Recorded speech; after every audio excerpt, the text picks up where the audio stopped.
ಅಗಸ್ ಎಲ್ರಿಗೂ ನಮಸ್ಕಾರ. ಸೊ ಎಂಥ ಮ್ಯಾಚು ಗುರು ಆ್ಯಂಡ್ ಎಂಥ ಬ್ಯಾಟಿಂಗ್, ನಿಜವಾಗ್ಲೂ ಇನ್ಸೇನ್ ಬ್ಯಾಟಿಂಗ್ ಅಂತಲೇ ಹೇಳ್ತೀನಿ. ಇಶಾನ್ ಕಿಶನ್, ಸೂರ್ಯಕುಮಾರ್ ಯಾದವ್ ಆ್ಯಂಡ್ ಶಿವಮ್ ದೂಬೆ ಅವರಿಂದ. ಬಿಕಾಸ್ 208 ರನ್ಗಳ ಒಂದು ದೊಡ್ಡ ಮೊತ್ತನ ಬೆನ್ನತ್ತದಂಥ ಭಾರತ ತಂಡಕ್ಕೆ ಸ್ಟಾರ್ಟಿಂಗಲ್ಲೇ ಆಘಾತ. 2 ವಿಕೆಟ್ಗಳು 6 ರನ್ಗೆ ಬೇಗ ಹೊಂಟೋಗುತ್ತೆ. ಬಟ್ ಅದಾದಮೇಲೆ ಇವಾಗ ಇನ್ನೂ 28 ಎಸೆತಗಳು ಬಾಕಿ ಇರುವಂತೆಯೇ ಮ್ಯಾಚ್ನ ಸಕ್ಸಸ್ಫುಲ್ ಆಗಿ ಚೇಸ್ ಮಾಡ್ತಾರೆ ಅಂತಂದರೆ ಇನ್ಸೇನ್ ಬ್ಯಾಟಿಂಗ್ ಅಂತಲೇ ಹೇಳ್ಬೇಕು. ಆ್ಯಂಡ್ ಅದ್ಭುತವಾಗಿರುವಂಥ ಒಂದು ಪಂದ್ಯ ಅಂತಲೇ ಹೇಳ್ತೀನಿ. ಆ್ಯಂಡ್ ಇವತ್ತಿನ ಪಂದ್ಯ ಇಂಡಿಯಾ ವರ್ಸಸ್ ನ್ಯೂಜಿಲೆಂಡ್ ಸೆಕೆಂಡ್ T20 ಆ್ಯಂಡ್ ಟಾಸ್ ಗೆದ್ದಂಥ ಭಾರತ ತಂಡ ಬೌಲಿಂಗ್ನ ಆಯ್ಕೆ ಮಾಡ್ಕೊಳ್ಳುತ್ತೆ. ಬಿಕಾಸ್ ಅಲ್ಲಿ ಚೇಸ್ ಮಾಡುವಂಥದ್ದು ಈಸಿ ಆಗುತ್ತೆ. ಜೊತೆಗೆ ಡ್ಯೂ ಬರುವಂಥ ಕಾರಣಕ್ಕೆ ಸೆಕೆಂಡ್ ಬ್ಯಾಟಿಂಗ್ ಯಾವತ್ತೂ ಕೂಡ ಬೆಸ್ಟ್ ಅಂತಲೇ ಹೇಳ್ಬೋದು. ಆ್ಯಂಡ್ ಫಸ್ಟ್ ಬ್ಯಾಟಿಂಗ್ಗೆ ಬಂದಂಥ ನ್ಯೂಜಿಲೆಂಡ್ ತಂಡ ಸ್ಟಾರ್ಟಿಂಗಲ್ಲೇ ಹೊಡಿ ಬಡಿ ಆಟಕ್ಕೆ ಒತ್ತು ಕೊಡ್ತಾರೆ. ಬಿಕಾಸ್ ಭಾರತ ತಂಡ 200 ಕೊಟ್ಟರೂ ಕೂಡ ಚೇಸ್ ಮಾಡುವಂಥ ಕೆಪಾಸಿಟಿ ಇರುವಂಥ ಒಂದು ಬ್ಯಾಟಿಂಗ್ ಲೈನಪ್ ಇರೋದ್ರಿಂದ ಮೇ ಬಿ ಅವರು 200+ ಒಂದು ಟಾರ್ಗೆಟ್ನೇ ನೋಡ್ತಾ ಇದ್ರು ಅಂತ ಅನ್ಸುತ್ತೆ. ಅದೇ ರೀತಿಯಲ್ಲಿ ಫಸ್ಟ್ ಓವರಲ್ಲೇ ಅಲ್ಲಿ 18 ರನ್ಸ್ಗಳನ್ನ ಮಾಡ್ತಾರೆ.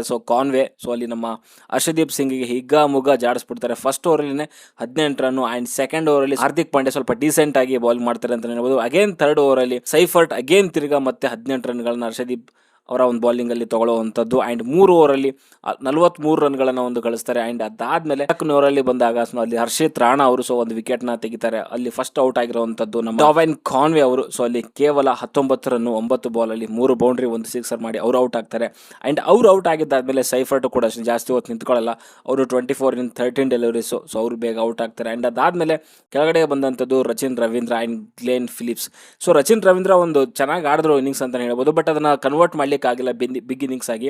44 in 26 deliveries, 4 six and 2 boundary ಜೊತೆಗೆ 44 ರನ್ ಮಾಡಿ ಅವರು ಕುಲ್ದೀಪ್ ಯಾದವ್ ಅವರ ಬೌಲಿಂಗಲ್ಲಿ ಹರ್ಷದೀಪ್ ಸಿಂಗ್ ಅವರಿಗೆ ಕ್ಯಾಚ್ ಕೊಟ್ಟು ಔಟ್ ಆಗ್ತಾರೆ. ಆ್ಯಂಡ್ ಕೆಳಗಡೆಗೆ ಬಂದಂತಂಗೆ ಯಾರು ಕೂಡ ಅಷ್ಟು ತುಂಬ ಒಂದು ದೊಡ್ಡ ಸ್ಕೋರ್ ಕಲೆ ಹಾಕಲ್ಲ. ಆ್ಯಂಡ್ ಚಿಕ್ಕ ಒಂದು ಸ್ಕೋರ್ಗಳಿಗೆ ಔಟ್ ಆಗುವಂಥದ್ದು. ಗ್ಲೇನ್ ಫಿಲಿಪ್ಸ್ 19 ರನ್ಸ್ ಮಾಡ್ತಾರೆ. ಆ್ಯಂಡ್ ಡೈರ್ಲಿ ಮಿಚೆಲ್ ಅವರು 18 ರನ್ ಮಾಡ್ತಾರೆ. ಆ್ಯಂಡ್ ಚಾಪ್ಮನ್ ಕೂಡ ಅಷ್ಟೇ ಜಾಸ್ತಿ ಹೊತ್ತು ನಿಂತ್ಕೊಳ್ಳೋದು, 10 ರನ್ನು, ಅದು 13 ಬಾಲಲ್ಲಿ. ಆ್ಯಂಡ್ ಕೆಳಗಡೆ ಬಂದ ಸ್ಯಾಂಟ್ನರ್ ಕ್ಯಾಪ್ಟನ್ಸಿ ಒಂದು ಇನ್ನಿಂಗ್ಸ್ ಅಂತಲೇ ಹೇಳ್ಬೋದು. 47 in 27 ಡೆಲಿವರೀಸು. ಆಲ್ಮೋಸ್ಟ್ ಇವರೆಲ್ಲ ಔಟ್ ಆಗಿದ್ದಾದ್ಮೇಲೆ ಮೇ ಬಿ 200 ಆಗೋದು ಕೂಡ ಕಷ್ಟ ಅನ್ನುವಂಥ ಟೈಮಲ್ಲಿ ಸ್ಯಾಂಟ್ನರ್ ಆ್ಯಂಡ್ ಫೋಕ್ಸ್ ಇಬ್ಬರು ಸೇರಿಕೊಂಡು 200ರ ಗಡಿನ ದಾಡಿಸ್ತಾರೆ ಅಂತಲೇ ಹೇಳ್ಬೋದು. ಆ್ಯಂಡ್ ಸ್ಯಾಂಟ್ನರ್ ಅಂತ ಬಂದಾಗ ಆಲ್ರೌಂಡರ್ ಆದರೂ ಕೂಡ ಒಂದು ಒಳ್ಳೆ ಇನ್ನಿಂಗ್ಸ್ ಅಂತಲೇ ಹೇಳ್ಬೋದು. 47 ಮಾಡ್ತಾರೆ 27 ಡೆಲಿವರೀಸಲ್ಲಿ, 174 ಸ್ಟ್ರೈಕ್ ರೇಟಲ್ಲಿ ಅಂತಲೇ ಹೇಳ್ಬೋದು. ಆ್ಯಂಡ್ ಅಲ್ಲಿ ಸ್ಟಾರ್ಟಿಂಗಲ್ಲಿ ಏನು ಸ್ಟಾರ್ಟ್ ಕೊಟ್ಟಿದ್ರು ಆ್ಯಂಡ್ ಅದೇ ರೀತಿಯಲ್ಲಿ ಎಂಡಲ್ಲಿ ಕೂಡ ಒಂದು ಒಳ್ಳೆ ರೀತಿಯ ಒಂದು ಎಂಡ್ಗೆ ತಂದು ಕೊಟ್ಟರು ಅಂತಲೇ ಹೇಳ್ಬೋದು ಸ್ಯಾಂಟ್ನರು. ನ್ಯೂಜಿಲೆಂಡ್ ತಂಡಕ್ಕೆ ಬ್ಯಾಟಿಂಗಲ್ಲಿ ಓಕೆ. ಇವರ ಒಂದು ಈ ಕಾಣಿಕೆಯಿಂದ 208 ರನ್ಗಳ ಒಂದು ಬೃಹತ್ ಮೊತ್ತನ ಕಲೆ ಹಾಕುತ್ತೆ ನ್ಯೂಜಿಲೆಂಡ್ ತಂಡ 20 ಓವರ್ಗಳಲ್ಲಿ. ಓಕೆ, ಇನ್ನು ಬೌಲಿಂಗಲ್ಲಿ ತಗೊಳ್ಬೇಕು ಅಂತ ಹರ್ಷದೀಪ್ ಸಿಂಗ್ ಸಿಕ್ಕಾಪಟ್ಟೆ ದುಬಾರಿ ಆಗ್ತಾರೆ. ಫಸ್ಟ್ ಓವರಲ್ಲಿ 18 ರನ್ನು ಆ್ಯಂಡ್ ಸೆಕೆಂಡ್ ಓವರಲ್ಲಿ 18 ರನ್ನು. ಥರ್ಡ್ ಓವರಲ್ಲಿ ಡೀಸೆಂಟ್ ಆಗಿ ಮಾಡ್ತಾರೆ. ಅಗೇನ್ ಫೋರ್ತ್ ಓವರಲ್ಲಿ ಆಲ್ಮೋಸ್ಟ್ 19 ರನ್ಸನ್ನು ಕೊಡ್ತಾರೆ ಲಾಸ್ಟ್ 20th ಓವರು. 4 ಓವರಲ್ಲಿ 53 ರನ್ನು ವಿತೌಟ್ ವಿಕೆಟ್ ಅಂತಲೇ ಹೇಳ್ಬೋದು. ಹಾರ್ದಿಕ್ ಪಾಂಡ್ಯ ಅವತ್ತು ಡೀಸೆಂಟಾಗಿ ಮಾಡಿದ್ರು ಅಂತಲೇ ಹೇಳ್ಬೋದು. Again Harshit Rana first over maiden ಮಾಡಿದ್ರು ಕೂಡ ಸೆಕೆಂಡ್ ಆ್ಯಂಡ್ ಥರ್ಡ್ ಓವರಲ್ಲಿ 35 ರನ್ಗಳನ್ನ ಕೊಡ್ತಾರೆ, 1 ವಿಕೆಟ್ ತೊಗೊತಾರೆ. ಆ್ಯಂಡ್ ಫಸ್ಟ್ ಓವರ್ ಬಿಟ್ಟರೆ ಸಿಕ್ಕಾಪಟ್ಟೆ ದುಬಾರಿ ಆದರು ಅಂತಲೇ ಹೇಳ್ಬೋದು. ಆ್ಯಂಡ್ ವರುಣ್ ಚಕ್ರವರ್ತಿ ಫಸ್ಟ್ ಓವರಲ್ಲಿ ತುಂಬ ಚೆನ್ನಾಗಿ ಮಾಡ್ತಾರೆ. ಅಗೇನ್ ಮತ್ತೆ ಸೆಕೆಂಡ್ ಸ್ಪೆಲ್ಲಲ್ಲಿ ಸಿಕ್ಕಾಪಟ್ಟೆ ದುಬಾರಿ ಆಗ್ತಾರೆ. ಕುಲ್ದೀಪ್ ಯಾದವ್ ಫಸ್ಟ್ ಸ್ಪೆಲ್ಲಲ್ಲಿ ದುಬಾರಿ ಆದರೂ ಕೂಡ ಸೆಕೆಂಡ್ ಸ್ಪೆಲ್ಲಲ್ಲಿ ಕಮ್ಬ್ಯಾಕ್ ಮಾಡ್ತಾರೆ. 2 ವಿಕೆಟ್ ಕೂಡ ತೆಗಿತಾರೆ. 4 ಓವರಲ್ಲಿ 35 ರನ್ನು. ಆ್ಯಂಡ್ ಕೆಳಗಡೆಗೆ ಅಭಿಷೇಕ್ ಶರ್ಮಾ ಆ್ಯಂಡ್ ಶಿವಮ್ ದೂಬೆ 1 ಓವರ್ ಹಾಕ್ತಾರೆ. ಆ್ಯಂಡ್ ಶಿವಮ್ ದೂಬೆಗೆ 1 ವಿಕೆಟ್ ಕೂಡ ಸಿಗುತ್ತೆ. ಒಂದು ಸ್ವಲ್ಪ ಲಕ್ಕಿ ಆರ್ಮ್ ಅಂತಲೇ ಹೇಳ್ಬೋದು ಅವರಿಗೆ. ಯಾವಾಗ ಪಾರ್ಟ್ನರ್ಶಿಪ್ ಜಾಸ್ತಿ ಬೆಳೀತಾ ಇರುತ್ತೆ, ಅವ್ರಿಗೆ ಬಾಲ್ ಕೊಟ್ಟು ವಿಕೆಟ್ ಅಂತೂ ತೆಗಿತಾರೆ ಅಂತಲೇ ಹೇಳ್ಬೋದು. ಓಕೆ, ಆ್ಯಂಡ್ ಈ ಒಂದು 209 ರನ್ಗಳ ಒಂದು ಬೃಹತ್ ಮೊತ್ತನ ಬೆನ್ನತ್ತದಂಥ ಭಾರತ ತಂಡಕ್ಕೆ ಸ್ಟಾರ್ಟಿಂಗಲ್ಲೇ ಆಘಾತ. ಬಿಕಾಸ್ 2 ಓವರ್ಗಳಲ್ಲಿ 6 ರನ್ಗೆ 2 ವಿಕೆಟ್ಗಳು ಕಳ್ಕೊಂತಾರೆ. ಅದು ಸಂಜು ಸ್ಯಾಮ್ಸನ್ ಆ್ಯಂಡ್ ಮುಖ್ಯವಾಗಿ ಅಭಿಷೇಕ್ ಶರ್ಮಾ ಕೂಡ ಔಟ್ ಆಗ್ತಾರೆ ಮೊದಲ ಬಾಲಲ್ಲೇ. ಆ್ಯಂಡ್ ಇವರಿಬ್ಬರು ಔಟ್ ಆದಮೇಲೆ ಮೇ ಬಿ ಸ್ವಲ್ಪ ಹೋಪ್ ಬಿಟ್ಟಿದ್ವಿ ಅಂತ ಅನ್ಸುತ್ತೆ ಆ್ಯಸ್ ಎ ಆಡಿಯನ್ಸ್ ಆಗಿ. ಬಿಕಾಸ್ ಅಭಿಷೇಕ್ ಶರ್ಮಾ ಹೋದಾದ್ರೆ ಇಂಥ ಒಂದು ಬೃಹತ್ ಮೊತ್ತನ ಚೇಸ್ ಮಾಡುವಂಥದ್ದು ತುಂಬ ಅಂದರೆ ತುಂಬ ಕಷ್ಟ.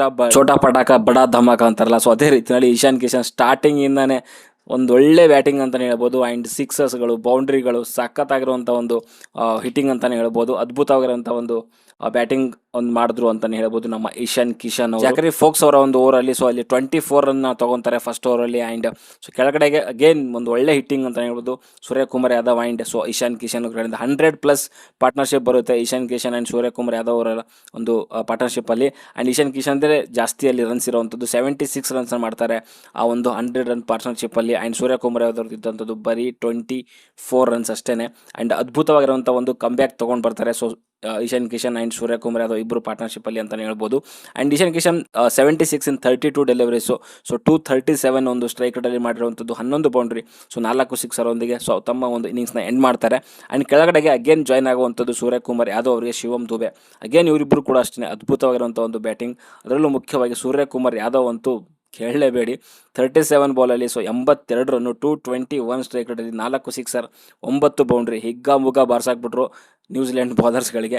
ಆ್ಯಂಡ್ ಶಿವಮ್ ದುಬೆ ಅಷ್ಟೇ, 18 ಬಾಲಲ್ಲಿ 36 ರನ್ನು, 3 ಸಿಕ್ಸರ್, 1 ಬೌಂಡ್ರಿ ಆ್ಯಂಡ್ ಅದ್ಭುತವಾಗಿರುವಂಥ ಒಂದು ಬ್ಯಾಟಿಂಗ್ ಈ ಮೂವರು ಬ್ಯಾಟ್ಸ್ಮನ್ಗಳಿಂದ ಅಂತಲೇ ಹೇಳ್ತೀನಿ. ಓಕೆ, ಆ್ಯಂಡ್ ಈ ಒಂದು ಚೇಸ್ನ ಕೇವಲ 15.2 ಓವರ್ಗಳಲ್ಲಿ ಇನ್ನೂ 28 ಎಸೆತಗಳು ಬಾಕಿ ಇರುವಂತೆಯೇ ಚೇಸ್ ಮಾಡಿ ಸಕ್ಸಸ್ಫುಲ್ಲಾಗಿ ಚೇಸ್ ಮಾಡ್ತಾರೆ ಅಂತಲೇ ಹೇಳ್ತೀನಿ. ಓಕೆ, ಆ್ಯಂಡ್ ಇನ್ನು ಬಾಲಿಂಗಲ್ಲಿ ತೊಗೊಳ್ಬೇಕು ಅಂತಂದರೆ ಯಾವೊಬ್ಬ ಬಾಲರು ಕೂಡ ಒಂದು ಒಳ್ಳೆ ಅದ್ಭುತವಾದಂಥ ಬಾಲಿಂಗ್ ಅಂತ ಹೇಳಲಿಕ್ಕಾಗಲ್ಲ.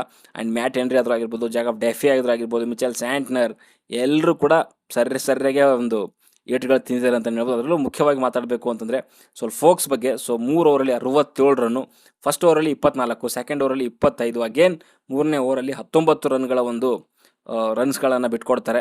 ಒಂದು ರೀತಿಯಲ್ಲಿ ದುಬಾರಿ ಓವರ್ ಅಂತಲೇ ಹೇಳ್ಬೋದು. ಮೇ ಬಿ ಅವರ ಒಂದು ಫಸ್ಟ್ 2 ಓವರ್ಸ್ ಇತ್ತಲ್ಲ, ಮೇ ಬಿ ಅದೇ ಒಂದು ರೀತಿಯಲ್ಲಿ ಡಿಫ್ರೆನ್ಸ್ ಮಾಡ್ತು ಅಂತಲೇ ಹೇಳ್ಬೋದು. ಆ್ಯಂಡ್ ಫಸ್ಟ್ ಕೆಲವು ಓವರ್ಸಲ್ಲಿ ಜಾಕಬ್ ಡೆಫಿ ಆದರೂ ಆಗಿರ್ಬೋದು, ಮ್ಯಾಟ್ ಹೆನ್ರಿ ಆದರೂ ಆಗಿರ್ಬೋದು, ಡೀಸೆಂಟ್ ಬಾಲಿಂಗ್ ಮಾಡಿದರು. ಬಟ್ ಯಾವಾಗ ಫಾಕ್ಸ್ ಅವರು ಜಾಸ್ತಿ ರನ್ಗಳನ್ನ ಬಿಟ್ಕೊಡ್ತಾರೆ, ಆ ಓವರಲ್ಲಿ 2-3 ವೈಡ್ ಕೂಡ ಆಗ್ತಾರೆ ಫಸ್ಟ್ ಓವರಲ್ಲಿ, ಆ್ಯಂಡ್ ಒಂದು ನೋಬಲ್ ಕೂಡ ಆಗುತ್ತೆ. ಅಲ್ಲಿಂದನೇ ಒಂದು ರೀತಿಯಲ್ಲಿ ಭಾರತ ಕಮ್ ಬ್ಯಾಕ್ ಮಾಡ್ತು ಅಂತಲೇ ಹೇಳ್ಬೋದು. ಆ್ಯಂಡ್ ಅಲ್ಲಿಂದ ನ್ಯೂಜಿಲೆಂಡ್ ಗೇಮಲ್ಲೇ ಇರಲಿಲ್ಲ. ಓಕೆ, ಒಟ್ಟಿನಲ್ಲಿ ಭಾರತ ತಂಡ ಒಂದು ಅದ್ಭುತವಾಗಿರುವಂಥ ಒಂದು ಬ್ಯಾಟಿಂಗ್ ಆಡಿ ಈ ಒಂದು ಪಂದ್ಯನ ಸಕ್ಸಸ್ಫುಲ್ಲಾಗಿ ಚೇಸ್ ಮಾಡಿ one of the highest chase ಅಂತಲೇ ಹೇಳ್ಬೋದು. ಭಾರತ ತಂಡ 209, ಹೈಯೆಸ್ಟ್ ಚೇಸ್ ಅಂತಲೇ ಹೇಳ್ಬೋದು. ಸಕ್ಸಸ್ಫುಲ್ಲಾಗಿ ಚೇಸ್ ಮಾಡಿರೋ. ಸದ್ಯಕ್ಕೆ ಈ ವಿಡಿಯೋದಲ್ಲಿ ಇಷ್ಟೇ. ವಿಡಿಯೋ ಲೈಕ್ ಮಾಡಿ, ಶೇರ್ ಮಾಡಿ, ಚಾನಲ್ ಸಬ್ಸ್ಕ್ರೈಬ್ ಮಾಡ್ಕೊಳ್ಳಿ ಅಂತ ಹೇಳ್ತು. ಮುಂದಿನ ವಿಡಿಯೋದಲ್ಲಿ ಸಿಗೋವರೆಗೂ ಬೈ ಬಾಯ್.